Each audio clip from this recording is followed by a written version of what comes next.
Hello అండి. Welcome back to my channel Kaushikutti vlogs. అందరూ ఎలా ఉన్నారు? నేనైతే బాగున్నాను. మీరు కూడా ఎలా ఉన్నారో కామెంట్స్లో అయితే తెలియజేసేయండి. ఈరోజైతే నేను ఇదిగో ఈ కనిపిస్తుంది కదా, ఈ టాటా ఏసీ వెహికల్ నేనైతే నేర్చుకోవాలి, నాకు నేర్పించు అని అయితే అడిగాను మా వారిని. సరే అని చెప్పి చాలా సింపుల్గా అయితే ఒప్పేసుకున్నారు. సరే నేను నేర్పిస్తాను ఎక్కువ అని చెప్పి, ఈ రోడ్లో అయితే కుదరదు, కొంచెం ఎదర సైడ్ రోడ్ ఉంది కదా, అక్కడైతే నేర్పిస్తాను నడు అని చెప్పేసి అన్నారు. నాకైతే ఫస్టే డౌట్ వచ్చింది. ఏంటి ఇంత తొందరగా ఒప్పుకున్నారు? అసలు ఏదైనా ఒకటికి 10 సార్లు అడిగితేనే కానీ ఒప్పుకోరు. అటువంటిది ఇంత వెంటనే ఒక్కసారికే ఒప్పుకున్నారు ఏంటి అని చెప్పి చిన్న అనుమానం అయితే వచ్చింది. సరేలే ఏదైతేనే ఒప్పుకున్నారు కదా అని చెప్పి చాలా ఎక్సైట్ అయిపోయి వెళ్ళిపోయాను. ఫస్ట్ అయితే వెహికల్ గురించి తెలుసుకో అని చెప్పి నాకైతే యాక్సిలరేటర్ ఏంటో, బ్రేక్ ఏదో, అలానే క్లచ్ ఏదో, ఇంకా గేర్ ఎలా వెయ్యాలి ఇవన్నీ కూడా చెప్పారు.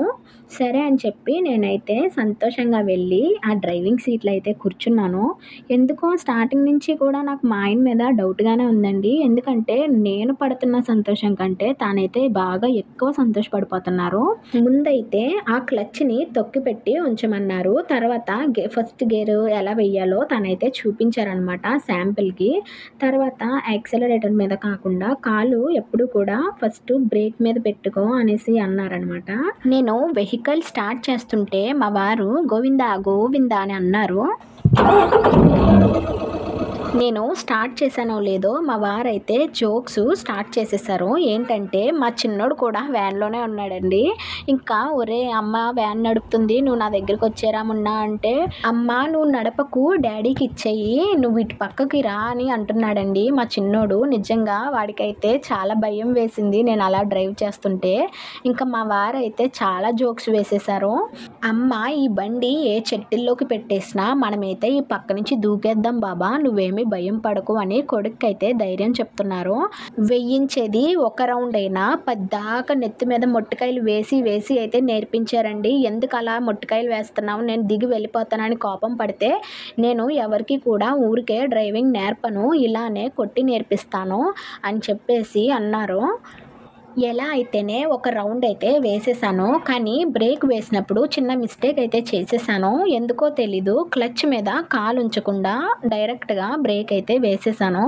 బ్రేక్ మీద నుంచి కాలు తీస్తుంటే మళ్ళీ వెహికల్ అనేది ముందుకు వెళ్ళిపోతుందనమాట. ఇంకా నాకు కొంచెం భయం వేసింది. మా చిన్నోడైతే ఇంటికి వెళ్ళిపోదామని అన్నాడు. ఇంకా మేమైతే తిరిగి ఇంటికైతే వెళ్ళిపోయాము. ఇంటికి వెళ్ళాక మా వారైతే చాలా సంతోషంగా నవ్వేసుకుంటున్నారు. ఎందుకు పిచ్చోనికిలాగా అలా నవ్వుతున్నావు, అసలు ఎందుకు నవ్వుతున్నావు, నాకు కూడా చెప్పొచ్చు కదా అంటే, నాకైతే చాలా సంతోషంగా ఉంది అన్నారు. అదేంటి నేను కదా సంతోషపడాలి, నువ్వెందుకు అంత సంతోషపడిపోతున్నావు అంటే, ఏమన్నారంటే, ఇన్ని రోజులు కూడా నువ్వు ఇంట్లో ఎంత కేకలేసినా ఎంత అల్లరి చేసినా అలానే ఓపిక పట్టాను, కానీ ఈ రోజైతే నిన్ను అన్నిసార్లు మొట్టికాయలు వేస్తుంటే నాకు భలే మజా వచ్చింది అన్నారండి. నేనైతే షాక్ అయిపోయానమాట. ఎందుకంటే ఒక్కసారి అడగగానే ఒప్పుకున్నావేంటా అని నాకు స్టార్టింగ్లోనే డౌట్ వచ్చింది అన్నాను. బాగా నవ్వుకుని నీకు రేపు కూడా డ్రైవింగ్ నేర్పిస్తాను అని అన్నారు. నన్ను బాగా మొట్టికాయలు వేసి నా మీదున్న కోపాన్నంతా తీర్చుకోవాలని పెద్ద ప్లానే వేశారండి. మరి నా డ్రైవింగ్ మీకు ఎలా అనిపించిందో కామెంట్ అయితే చేయండి. And finally thank you for watching.